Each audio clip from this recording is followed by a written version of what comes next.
I hope everyone's having a great afternoon, great day so far. I hope everyone's satisfied after their meals. So I'm Chandeepa, I'm from Iowa State University and I'm a PhD student there, and I'll be presenting one of our works that we did on Haskell-based DSL for solving optimization problems, and we basically target quantum hardware. First things first, I would like to thank my collaborators, Dr. Liyi, David, James, Dr. Amir first. Without them, this work would have never been a reality. Then I would like to thank the ICFP committee for accepting our work and letting us present in front of each and every single one of you. So quantum computing. This has been gaining a lot of traction since the last 3 to 4 years, right?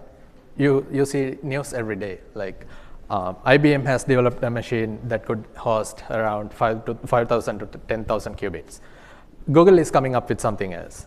And then even D-Wave people, they come up with annulars. So there's a lot of traction or a lot of attention around quantum computing. So what actually can we do with quantum computing? Based on the early progress, people started believing that they could somehow tackle NP-complete problems with this. This is not, so far, I mean, this hasn't been a reality. We do not know whether the speed up that we could get is real, but people have been trying. So quantum computing is coming. So we actually focused on one of the computational models inside quantum computing, the Adiabatic quantum computation. We think this is a match, and a lot of people think this way. This is really a good match to solve optimization problems using the Adiabatic quantum computation methods. I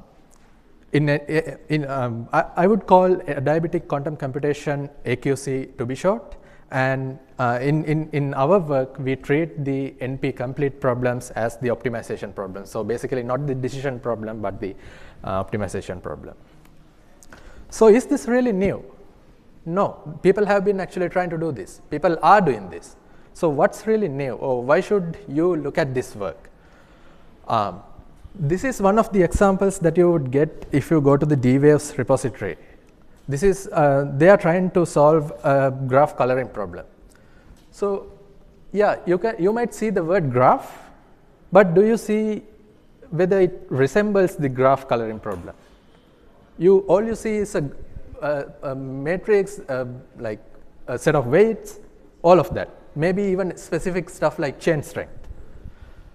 Is this what we really want to do when we solve optimization problems? No, right? This doesn't really make sense to us. So in our work, what we try to do is to retain the structure of the problem, retain the nuances in the problem, and then allow the programmer to write within that limits, and then compile into something quantum or something classical based on their needs. So Adiabatic quantum computation, AQC for short. This is not your classical computer. This is not the computer that you would see in your day-to-day life. This is not even the unitary circuit model if you are familiar with a little bit of quantum computing. This is just another model of quantum computation which has been hiding under plain sight for a little while. Like a lot of people look at the unitary circuit model, but not this Adiabatic quantum computation model. So what is the take here?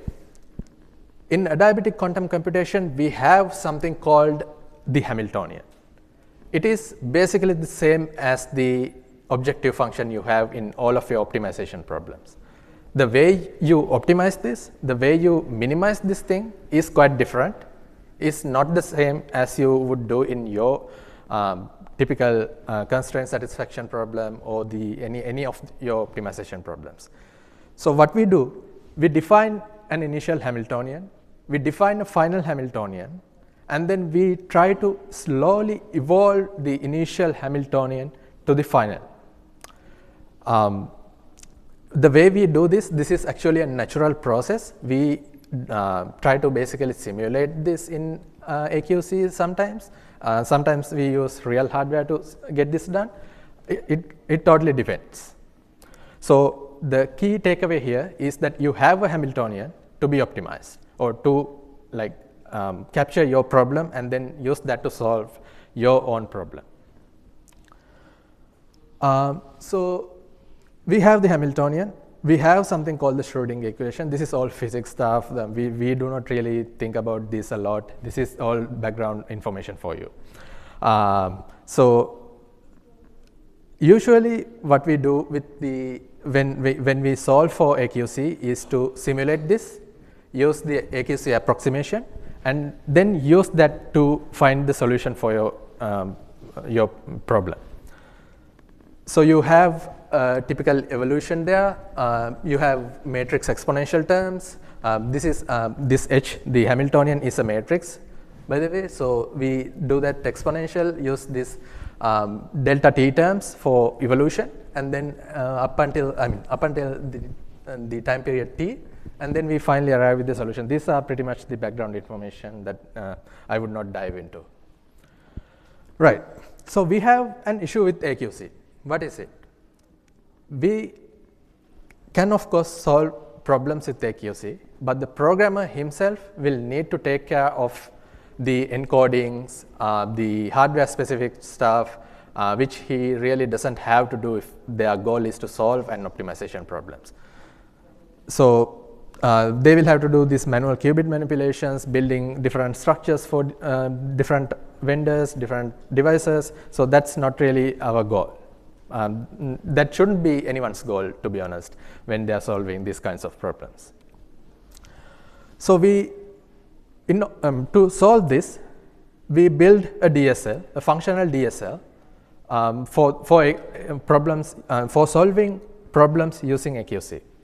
Our DSL is basically built on top of monads and traversable type classes, and the takeaway here is that it permits a uniform programming paradigm for defining the problems in AQC. Now, as far as we know, this is the first high-level quantum programming language, and this allows the programmers to look at their programs as constraint solvers. Basically, we haven't been looking at those problems like this before. So this is basically the first time that we are thinking of quantum programs in this, at this level, this high level. So we basically built this DSL, and then we specify a bunch of NP-complete problems and some few other problems using our DSL. Then what do? We go on to solve these problems following a uniform compilation pipeline. It doesn't change depending on your backend, what hardware you are targeting on.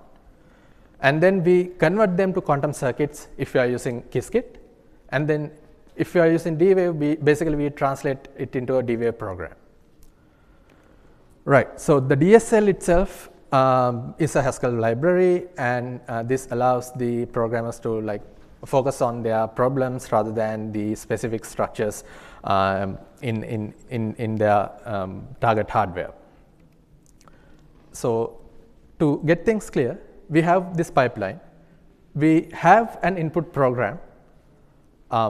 It is fed into NQ. We call our DSL or the entire pipeline NQ. We feed that program into NQ, and then we allow it to compile it to either a classical program or a quantum program. Classical program isn't our goal here, but we do really support that too. Right. When it comes to NQ, the single most important structure is this program or the data structure, program data structure. We have 4 parameters here: choice, struct, wave, constraint.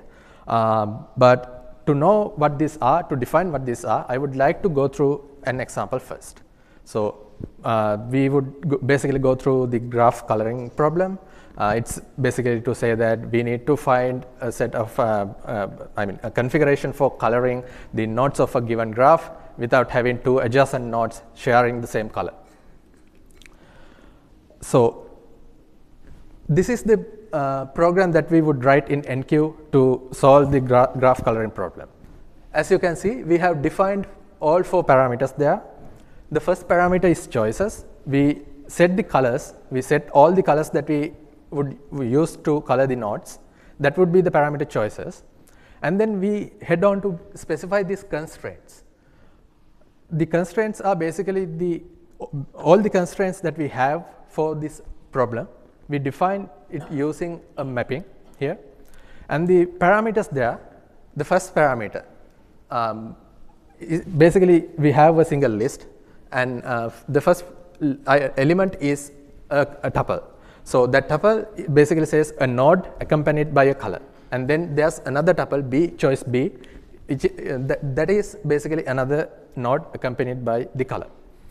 So in defining this constraint, we say if A and B define an edge, and if those two nodes share the same color, we assign a score, we assign a penalty of 1. Otherwise, the penalty is 0. So these scores basically aggregate up within the enqueue when it compiles, and then it does its thing later on. But this is how we basically define the constraint. So why did I tell you about the constraint when we had the view here? So in constraint, we actually had 2 elements in the list that we provided. The view is the number of interacting nodes, or the number of nodes that we use to evaluate in comparison inside the constraints when we define the list of constraints using a function. So since we evaluate pairs of nodes, we just set it to 2 here in graph coloring. So this is basically the explanation that I did for constraints, how we define it. A and B are basically nodes. Choice A is a color, choice B is a color. And then choice A is assigned to node A, choice B is assigned to node B. And then this is basically how we assign the penalty value for the violation of a constraint. Right. So we said that we also provide a uniform compilation pipeline, right? So this is basically the pipeline. We have 2 parts. We have a front end, we have the back end. In the front end, what we do is transform the program that we wrote into a certain form or a certain set of constraints and into a certain form that can be used by the backend to target different backends, like maybe D-Wave, maybe Qiskit. So we can even do classical simulation in the backend. So that's what happens in the backend. Right. So in the front end, we have 3 stages, and in the backend, we have just 1 stage. The first 3 stages in the front end is basically common for the classical computation and quantum computation, and the solve stage, since we target different hardware, it should be specific. Right. So let's say that we have 3 nodes in our graph coloring example in the graph. So let's label them by 1, 2, and 3. The first stage of the front end assigns a symbolic variable to each and every node in the list. So basically, it assigns var1x, var2y, and var3z. It's a really simple stage. This is all it does. In the second stage, we convert this list into what we call as viewpoints. So here we take the output of the first stage, convert it into the permutations of that list, but making sure that we only have elements with the length of the value in view variable. So we said that in our example, we are only focusing on view equals 2, that is to say we only focus on pairs of nodes. So we have only the permutations with length 2 here. Then we basically assign the choices, the values in the choices parameter, that is the colors of the problem, the colors that we feed into the problem, to each and every single element in the viewpoints list. So first we set black, we could say black, and then for that value we single-handedly do all the other colors for the other variable. So this is what we end up when we finish the compilation with the front end, but we are not done yet. So the next stage is to solve this problem for real. Like we need to get this into a hardware or get this somewhere or get this into a stage that we could use that to solve the problem. So classically what you would do is like brute force through the entire list, calculate the energy and then minimize it. But this is not what we want to do. This is not our goal. So in compiling to quantum, we follow two stages.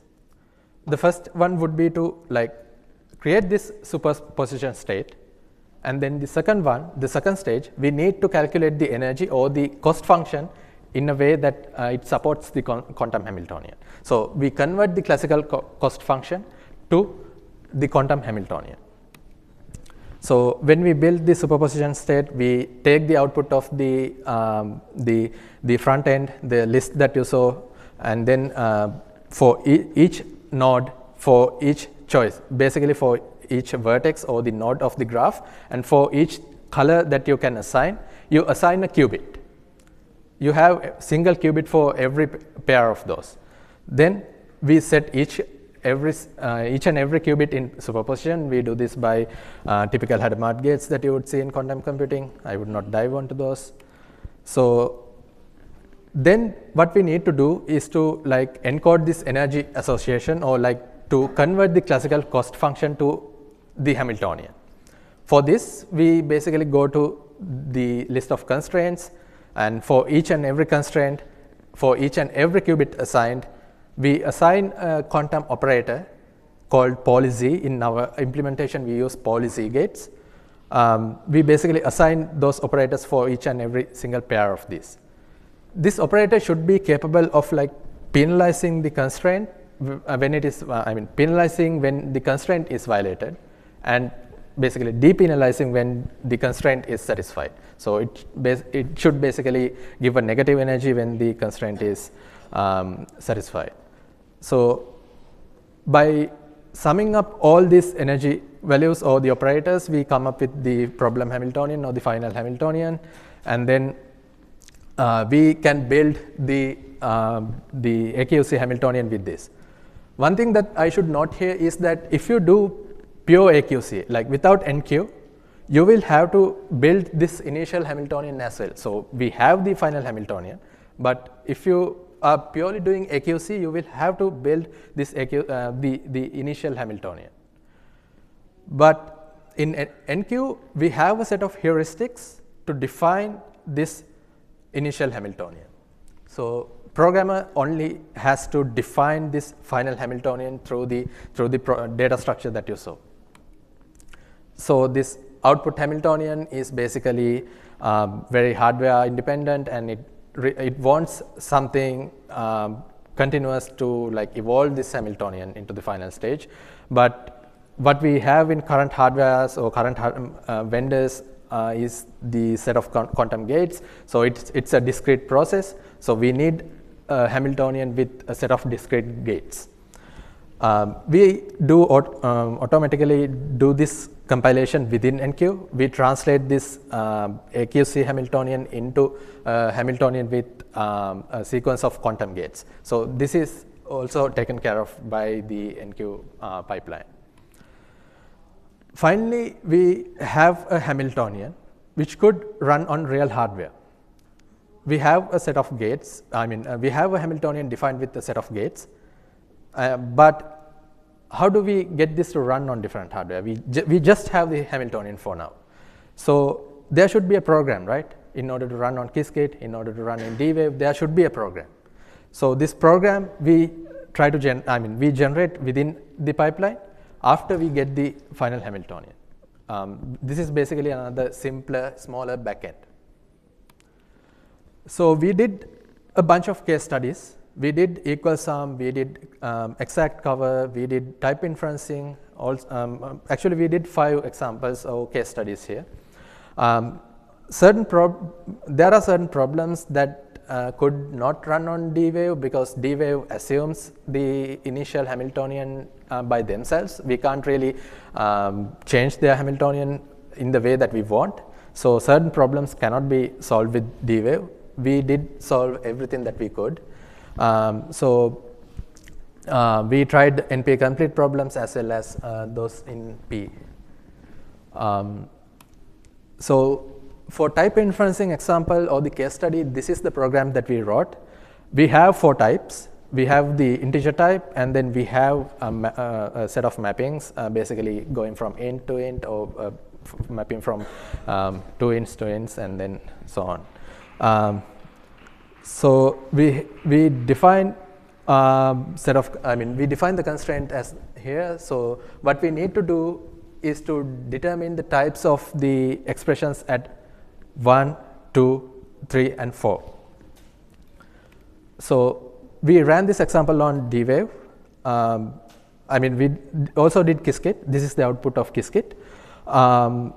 So we ended up with having this solution. When you run on quantum hardware, you don't actually get the solution straight away. You do have to run it multiple times, because there are stuff like noise corrections, or errors happen. We need to run it for multiple times to get a valid solution. So this is what we ended up with. So the maximum frequency is for the first solution here, and then it resembles the types for each and every expression identified by this 1, 2, 3, and 4. So yeah, I think that's it for our presentation, our work. If you have any questions or concerns, I'm all ears for you. Yeah, that's pretty much it. Thank you. Thank you.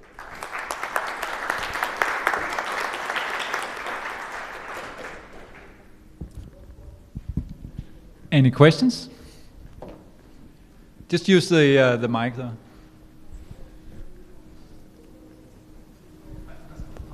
wondering if you compare the performance between your quantum stuff with the classic program. I can't hear you properly.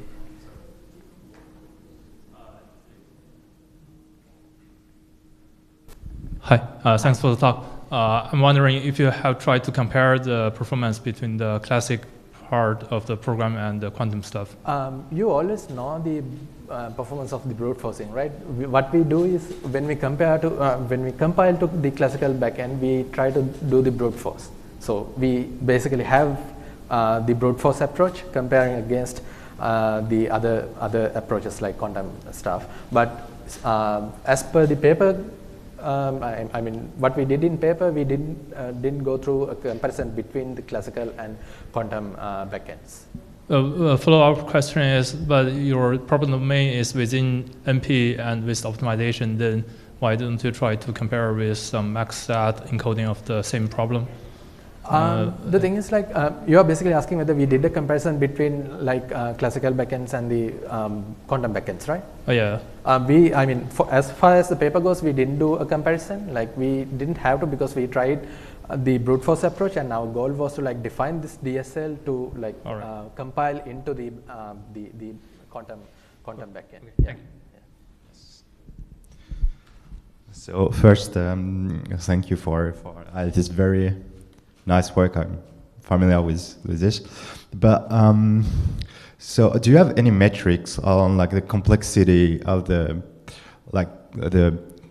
time complexity of the compilators and the space complexity of the result? Because ultimately, what we want to achieve is in quantum computing is to get the exponential speed up. So, if I get your point, but our goal was to like define or redefine the way that programmers approach these things. We did not want to say that we have an advantage with this, but what we wanted to say is that we have a way for programmers to define the problems easily than what they currently do. So we actually do not compare between the performance, but we just provide them a way to define their problems easily. But I mean, if, of course, but if using the DSL rather than directly coding end up having, exponential time in the compilation, then... Oh, no. Yeah, the translation itself doesn't really go,